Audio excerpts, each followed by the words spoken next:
Boa noite, meus amados irmãos, que a graça e a paz do Senhor esteja com cada um de nós. Mais uma quarta-feira, juntos para orarmos em nossos lares.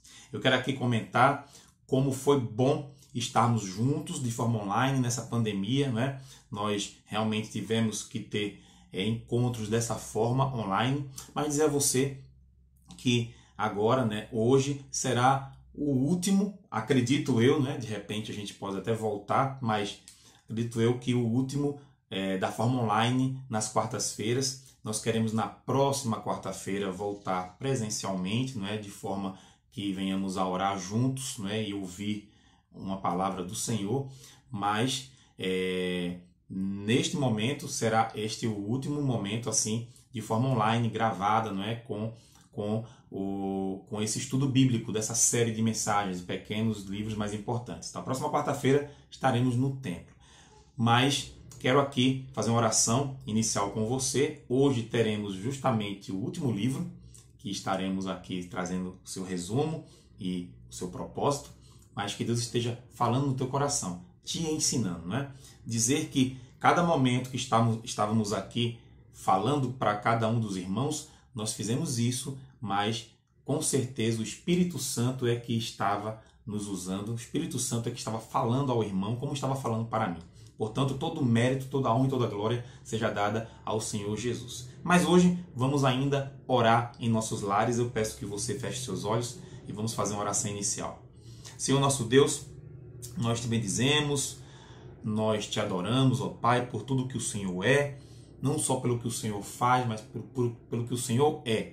E, Senhor, no nome de Jesus, que o Senhor esteja nesse momento de oração nos lares, trazendo, ó Pai, a nós tua palavra, Senhor, dizendo a nós o que devemos mudar e também, Senhor, nos conduzindo à intercessão, nos conduzindo, Senhor, às orações que vamos fazer logo mais. Que no nome de Jesus, Pai, tudo seja para a honra e glória do teu nome. É o que nós te pedimos e já te agradecemos. Amém.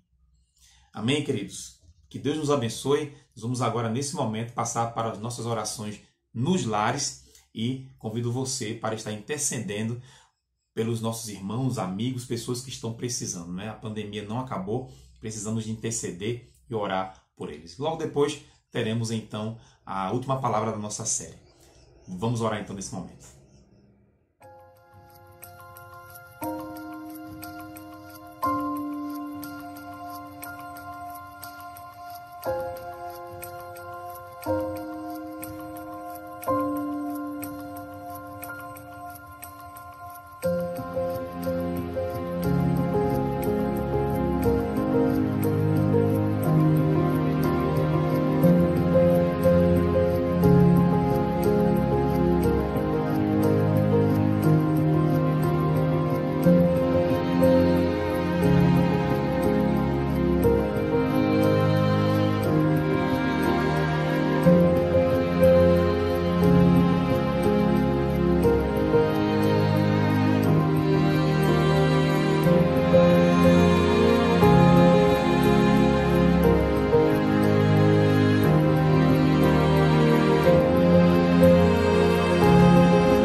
Bem, amados, chegamos então ao nosso último livro da série Pequenos Livros Mais Importantes. Nessa série nós aqui estipulamos que os livros seriam até 5 capítulos. E esses livros então seriam aqui comentados, não é? Seriam aqui feito um grande resumo do livro, não é? E o entendimento do porquê o livro foi escrito. E chegamos então no nosso último, não é? Foram 23 livros que aqui comentamos, e agora chegamos em Judas. Judas, que é o penúltimo livro da Bíblia, né? Depois vem Apocalipse de João, né? A revelação de João.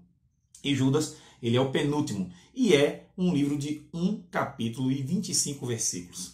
Mas esse livro, ele traz, não é, verdades acerca de algumas questões na vida prática, na vida cristã, que nós vamos aqui conversar. E quem é Judas?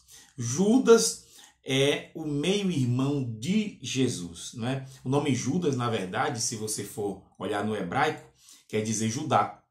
E também na tradução para o grego, não é? Iudá, também significa Judá. Mas quando latinizaram o nome dele, não é? Ficou então Judas. Isso aconteceu também com seu irmão, não é? Porque quem escreveu a carta de Tiago foi também o meio-irmão de Jesus, que é irmão justamente, né, de Judas, né? E Tiago é Jacó, mas quando foi latinizado o nome, ficou Tiago.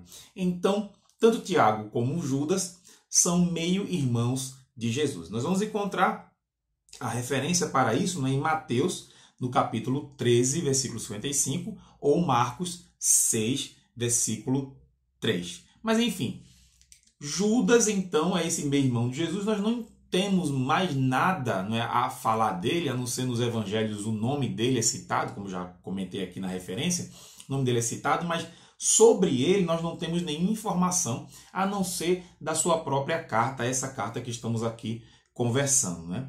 Então, não se tem informação muito aí de Judas, o escritor desta carta. Judas não atribuiu a si a questão do título do apostólico. Tiago também faz a mesma coisa, né? Tiago também não atribui para si. Judas também não se intitula apóstolo e faz referência aos apóstolos de Jesus, né? Se você for ver no versículo 17, você percebe que ele faz uma grande separação dele ser servo de Jesus Cristo, mas ele não se coloca como apóstolo, porque ele entende muito bem, como também toda a igreja primitiva entendia isso, que os apóstolos foram especialmente comissionados por Jesus, diretamente chamados por Jesus. Isso acontece com o 13º apóstolo, que é Paulo, né? E Paulo, é claro, né, ouve a voz de Jesus, Jesus chama Paulo ali no caminho de Damasco, então ele se torna o último apóstolo pelo fato de Jesus comissionar ele diretamente, né? Mas não acontece isso com mais ninguém. E Judas não toma para si nada em relação a ser titulado como apóstolo. Então, ele mesmo se apresenta, se considera como servo do Senhor Jesus Cristo e não como irmão de Jesus. Olha só, Judas, né, nós sabemos que tanto Tiago como Judas se converteram após a ressurreição de Cristo. É claro, Jesus era o irmão mais velho, podemos dizer assim, não é? E Judas e Tiago foram criados ali com Jesus.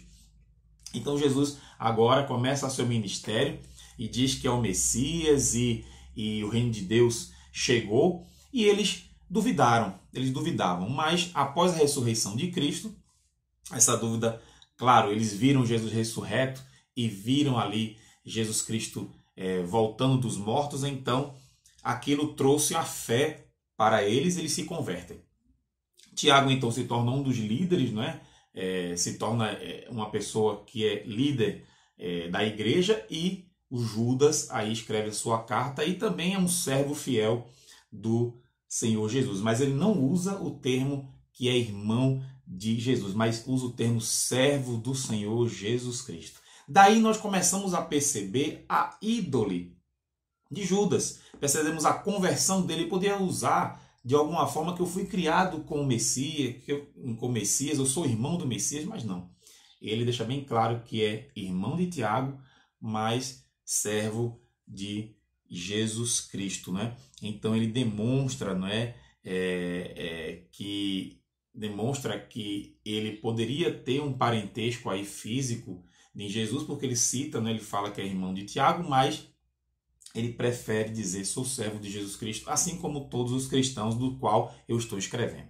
E esses cristãos do qual ele está escrevendo, provavelmente são cristãos judeus, né? Ou seja, judeus que se converteram ao cristianismo.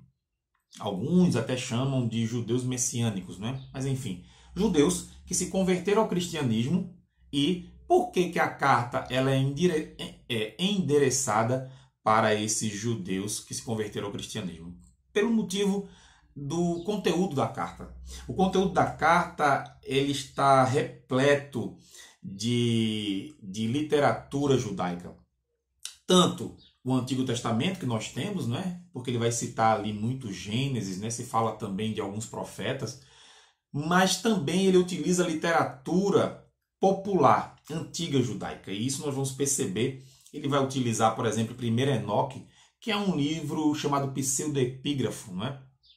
Que provavelmente não foi Enoque que escreveu, mas, enfim, alguém que escreveu, né? Logo depois dos escritos tradicionais, né? Claro, depois dos escritos da Torá, dos escritos dos históricos, né? Dos escritos proféticos, tanto maiores e menores profetas. Mas, enfim, são escritos que os judeus liam naquela época. E 1 Enoque faz parte, não é? Também nós vamos perceber ali que há escritos, por exemplo, como o Testemunho de Moisés, que é outro livro apócrifo. Enfim, esses livros apócrifos, pseudepígrafos, eles são livros que eram lidos na época pelos judeus, né? Inclusive o próprio Jesus tinha conhecimento desses livros, porque os judeus liam muito esses livros. E esses livros, provavelmente, né, dentro da cultura judaica, quando Enoque cita, dentro de sua carta, quando Judas cita Enoque, quando Judas cita esses testemunhos aí de Moisés, enfim, não está dizendo que esses livros são livros canônicos, mas está dizendo que esses livros são lidos pelos judeus e ele quer dar exemplos através desses livros. Não quer dizer que um livro que não está nos 66 livros da Bíblia não é canônico, não quer dizer que ele não possa ser lido. Porque esses livros trazem muita questão de história, esses livros trazem muitas questões também morais e foi escrito provavelmente por judeus sábios. Então, podemos sim estar lendo e estar aprendendo com esses livros. Tanto é que existem livros apócrifos na Bíblia católica e que deveriam ser lidos também pelos protestantes, né? Como 1 e 2 Macabeus, Judite, Sabedoria, enfim, Tobias, outros livros que poderíamos ler sim, porque não são canônicos, não é? Não são as escrituras sagradas que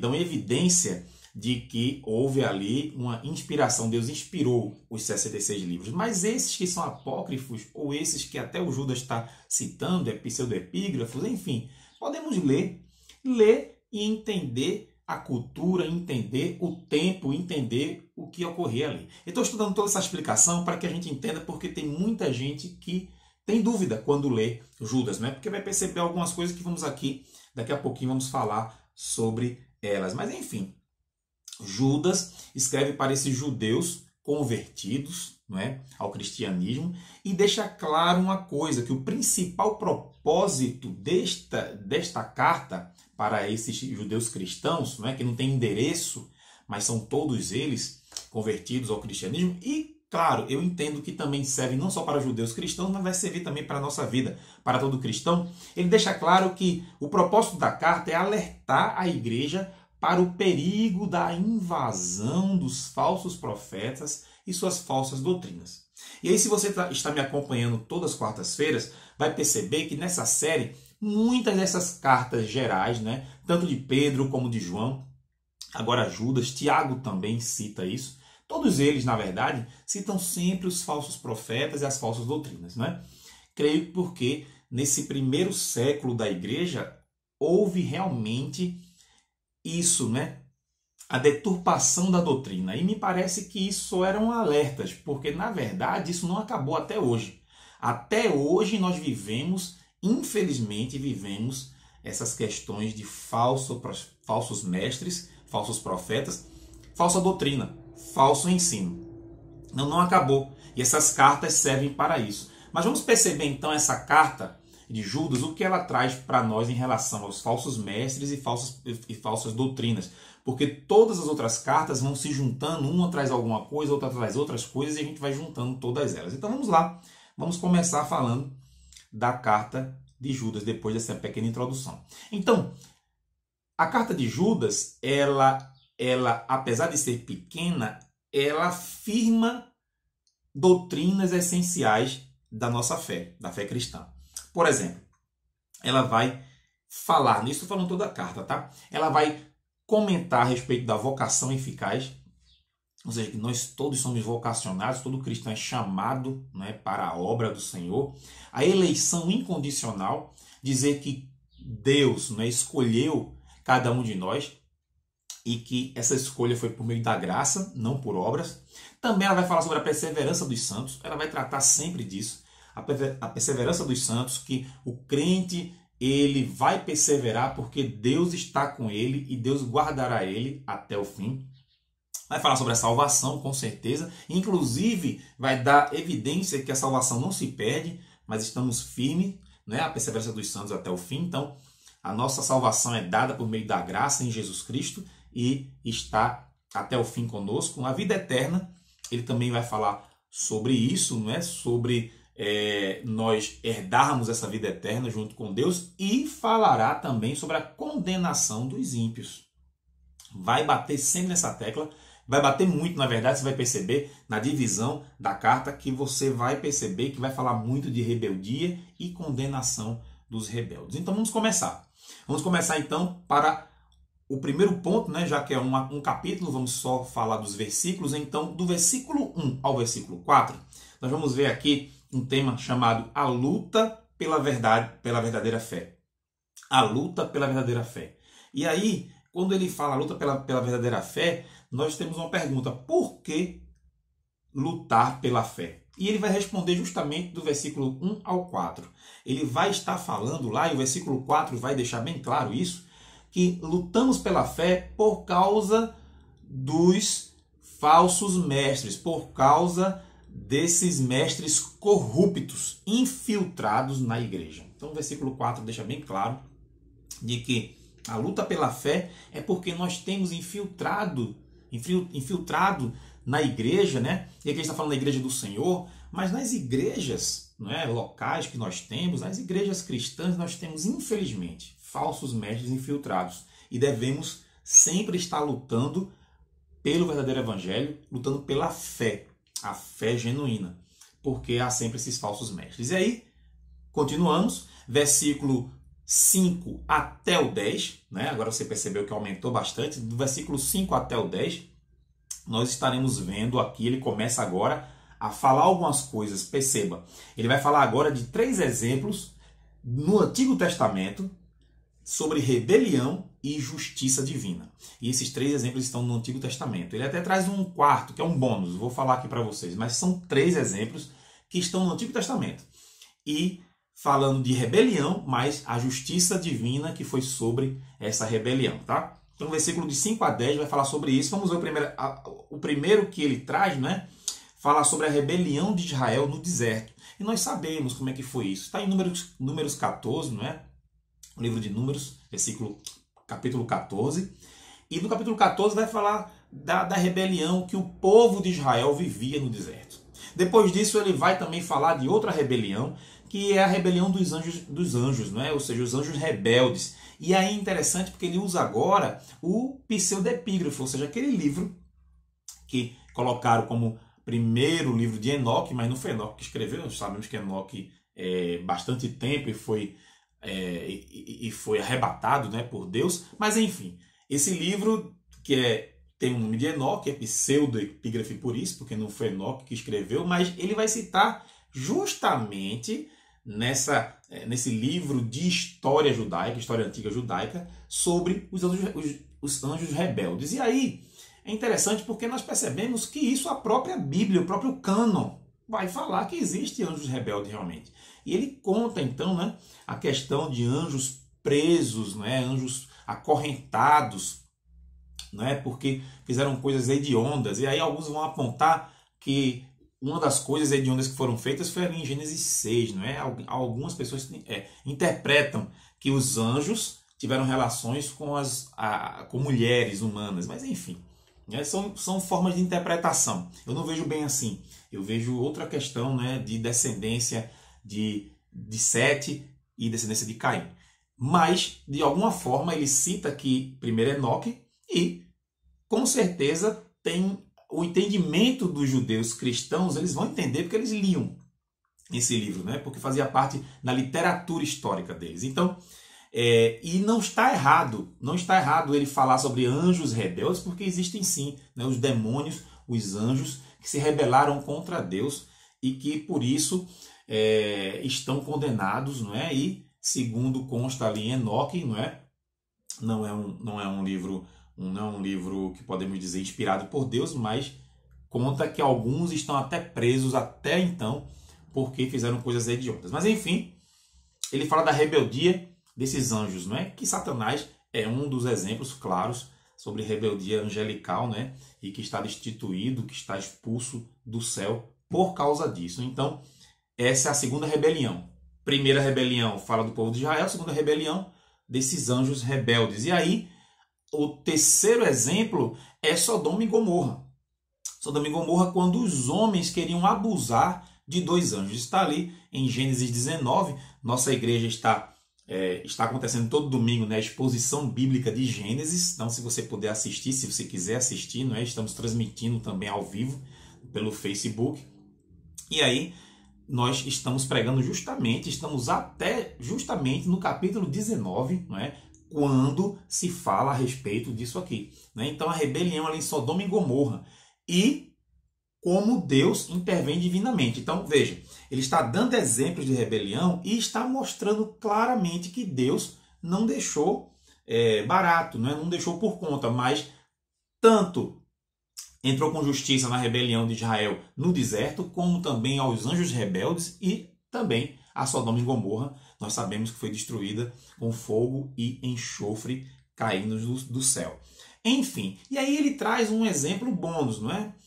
Nós não podemos dizer aqui que isso seria um quarto exemplo de rebelião, porque Judas escreve isso, mas não escreve sendo o exemplo, mas escreve como um ser que é servo de Deus reagiu e como um ser que é rebelde reagiu. Isso é a história que se encontra em um apócrifo, né? Um livro apócrifo.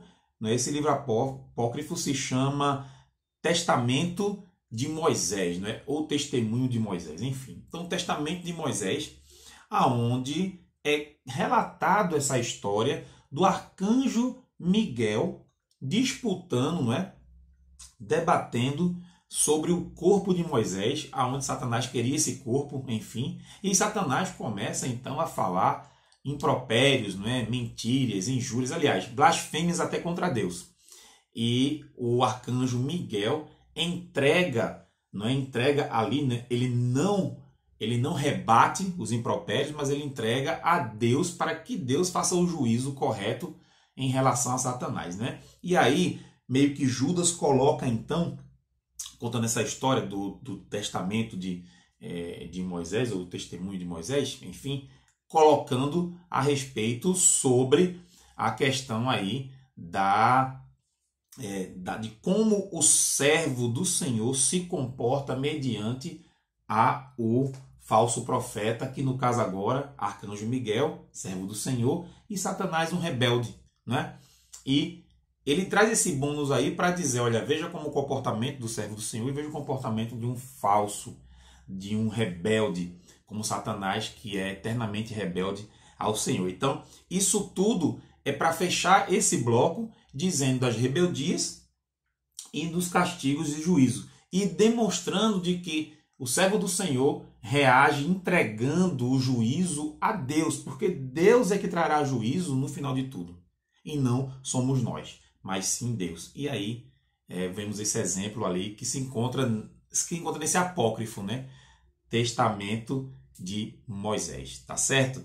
Enfim, Judas quer mostrar aos cristãos ali, que ele está escrevendo, que a rebelião contra Deus é algo bem antigo e que eles tinham conhecimento desses escritos, né? Ele estava falando o seguinte, olha, os falsos mestres que estão dentro das nossas igrejas, isso não é novidade não, porque tudo isso vem de um longo tempo do qual ele cita.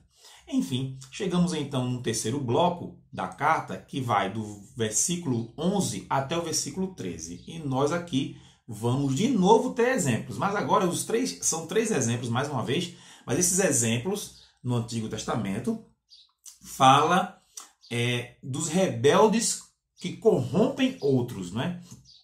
Ou seja, a rebeldia, ela traz o juízo, Deus vai dar paga do juízo, mas perceba que agora, desse versículo 11 até o versículo 13, Judas vai dizer que o problema é que eles vão ter, o juízo deles vão ter, mas eles corrompem outros, eles trazem dor para outras pessoas. Ele começa então a falar de Caim com Abel, né? Caim mata Abel. É claro que Abel, sendo um servo do Senhor, está no céu, se encontra no céu com Cristo, né? Cremos nisso. Mas Caim trouxe, né, destruição ali, matando a vida do seu próprio irmão, ali Gênesis 4. Então, Caim é o primeiro exemplo de rebeldes que corrompem outros. E aí, outro exemplo é de Balaão. Balaão não consegue amaldiçoar Israel, mas os atrai para a corrupção e idolatria. Essa história de Balaão, nós encontramos ela em Números, né? Capítulo 22, capítulo 23 e também Números 31, 16, onde deixa bem claro que Balaão é o corruptor, né? Leva à corrupção alguns filhos de Israel, né? Que vão junto com ele e começam então a entrar na idolatria, nessa corrupção doutrinária com Balaão. Enfim, é um segundo exemplo de um corrupto, um mestre, um falso profeta corrupto. E aí nós temos também uma história conhecida, né, que é de Corá. Corá, um levita, tá? Corá lidera uma rebelião contra Moisés, tá? E termina então em desastre, né, para com aqueles que estão com ele, né? Está ali em Números 16, né, Números capítulo 16, e você vai perceber que Corá, ele movimenta, ele lidera essa rebelião, mas todos pagam juntos, ou seja, ele leva outros à destruição. Essa é que é a verdade. Assim, são exemplos que Judas traz, dizendo, olha, esses corruptos levam muitos à destruição. Judas termina dizendo que estes rebeldes são como pastores egoístas. Ele está se referindo a Ezequiel 34, 2.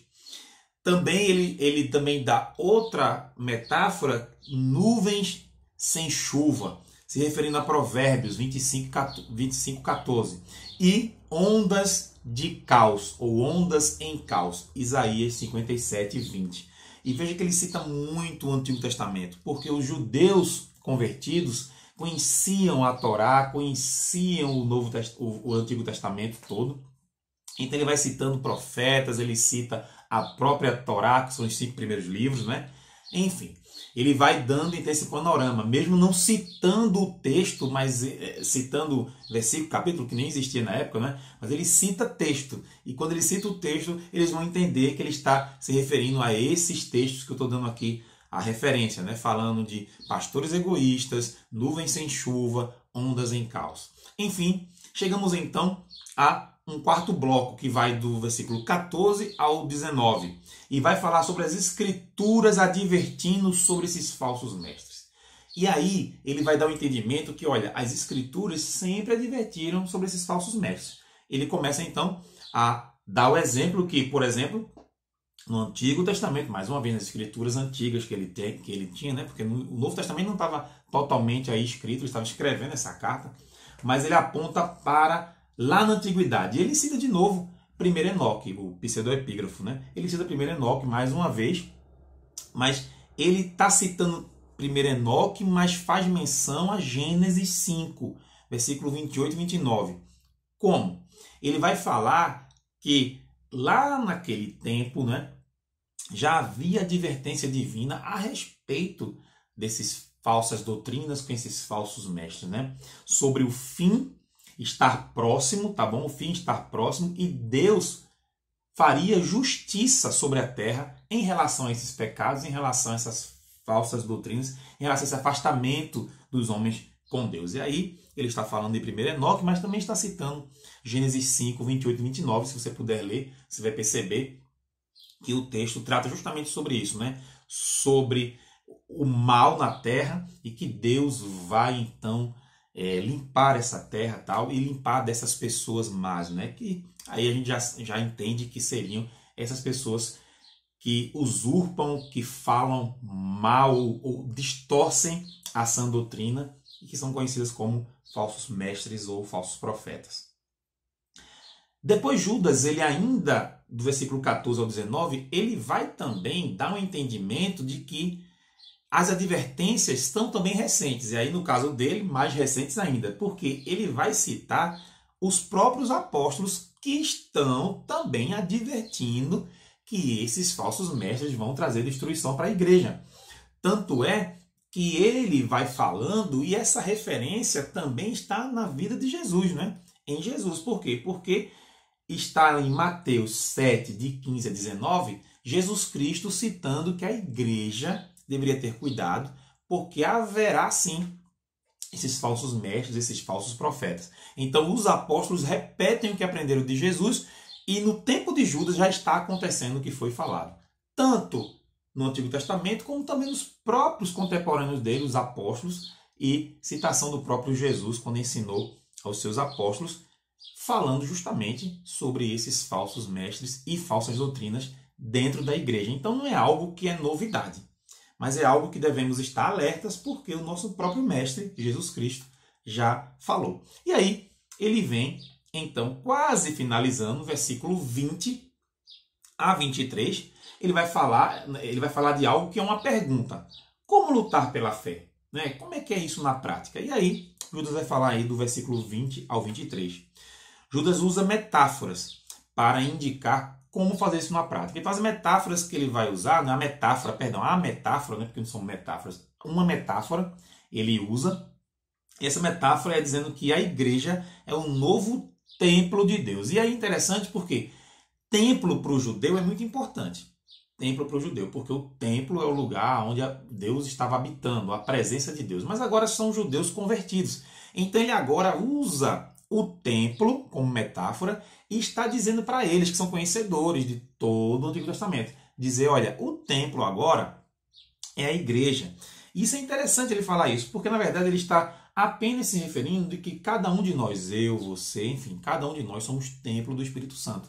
Então ele está dizendo, olha, a igreja é templo do Espírito Santo. A comunidade, né, a comunidade que chama-se eclesia, que é a igreja, ela é representante de Deus aqui na terra. Então, algo importante. O judeu via o templo como habitação de Deus e ali representava a presença de Deus. Agora, quem é representante da presença de Deus? Somos todos nós. A igreja de Cristo representa a Deus. E cada um de nós é templo do Espírito Santo, portanto, a igreja são templos do Espírito Santo que estão aqui nesse mundo, andando, caminhando, trabalhando com os outros, estamos envolvidos dentro da sociedade. A sociedade tem contato com o templo de Jesus Cristo. E a presença de Jesus está ali porque estamos presentes em todos os lugares. Então isso é muito importante. Judas fala, então como é que a gente batalha pela fé? É simples, seja o templo vivo do Espírito Santo, seja o templo vivo de Deus, seja aquele que representa Deus aqui nessa terra. O alicerce deste novo templo são as boas novas, ou seja, o Evangelho de Cristo. Esse é o alicerce. Então, nós somos o templo, estamos tendo uma base. A base é o Evangelho, a base é as boas novas do Senhor Jesus. E somos, então, esse templo vivo, representando Deus aqui na terra, representando Deus, Jesus Cristo, aqui na sociedade. Isso é importantíssimo, Judas trazer isso, né? Sendo o penúltimo livro do Novo Testamento, é muito importante. E aí, chegamos na conclusão da carta. Versículo 24 a 25. Judas apenas não, né? Mas ele traz um louvor a Deus, né? Ele termina a carta louvando a Deus realmente. Judas conclui louvando a Deus e sabendo que o próprio Deus impedirá seu povo de cair distante de sua graça. Então, o louvor de Judas é até um louvor confirmando a perseverança dos santos, confirmando que Deus está conosco, que Deus nos escolheu, confirmando que Deus vai sustentar o seu povo e nós não vamos cair da graça porque Deus está sustentando o seu povo. E aí termina a carta de Judas aos cristãos, à Igreja de Cristo. Queridos, daí percebemos o grande teor dessa carta, não é? Tão pequena, um capítulo, mas que é tão interessante estudá-la.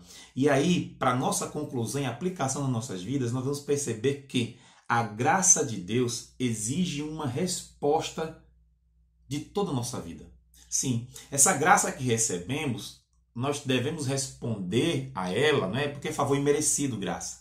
E respondemos a ela como? Com tudo que nós temos, com toda a nossa vida, né? Exige uma resposta de toda a nossa vida, tudo, na vida moral, na vida, enfim, cotidiana, na vida profissional, todas as parcelas da sua vida tem que responder, necessita, precisa ter uma resposta, porque a graça não é barata e ela é um trocadilho, essa graça não é de graça, não é barata. Houve então a entrega de Jesus Cristo como Cordeiro de Deus. Ele entregou a própria vida para nos salvar, porque era para eu e você estarmos ali no lugar dele. Então, na verdade, então exige essa resposta. O problema apresentado na carta de Judas não é sobre a teologia desses mestres, e nem tampouco sobre a doutrina deles, mas ele estava falando sobre a vivência dessa doutrina na prática. Não em teoria, mas na prática. E eu sei como é difícil, né? Sou pregador, sou pastor. Eu sei como é difícil viver na prática o que Deus tem na sua palavra, o que Deus tem no seu evangelho. Mas nós não podemos perder a esperança. Nós precisamos de esperançosamente tentar e querer todos os dias viver o evangelho na prática. Portanto, é isso que ele está dizendo. Nós não podemos ser falsos mestres enquanto nós falamos, mas nossa vida prática é um horror. Nós fazemos tudo contrário ao que a Bíblia fala. Nós devemos focar e olhar e saber que somos errados, porque é isso que Deus quer. É que venhamos a reconhecer que nós estamos errando, estamos errados em algumas coisas, porque a palavra de Deus é a verdade. Nós só somos mentirosos, nós não temos uma palavra firme até o fim, mas a palavra de Deus é firme até o fim. Portanto, devemos seguir esta palavra e saber que quando nós erramos, precisamos baixar a cabeça e dizer, olha, nós estamos errados, eu quero fazer o correto, conforme a palavra de Deus, conforme a Bíblia. Por isso que na carta de Judas fica bem claro que amar a Jesus é igual a obedecer a ele. Isso nós vamos encontrar em João, no capítulo 14, versículo 15. E eu vou citar aqui.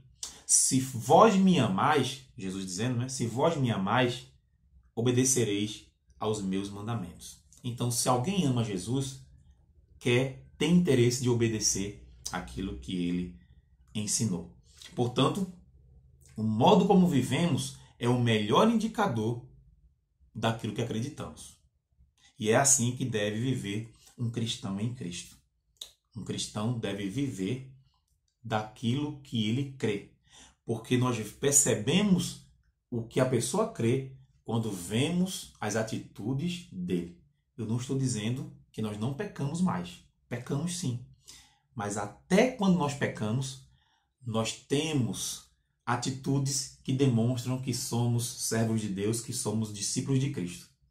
Porque muitas vezes alguns pecam e por não serem cristãos, por não serem discípulos de Cristo, tomam atitudes diferenciadas após pecarem ou durante o pecado ou durante a vida pecaminosa. Nós não.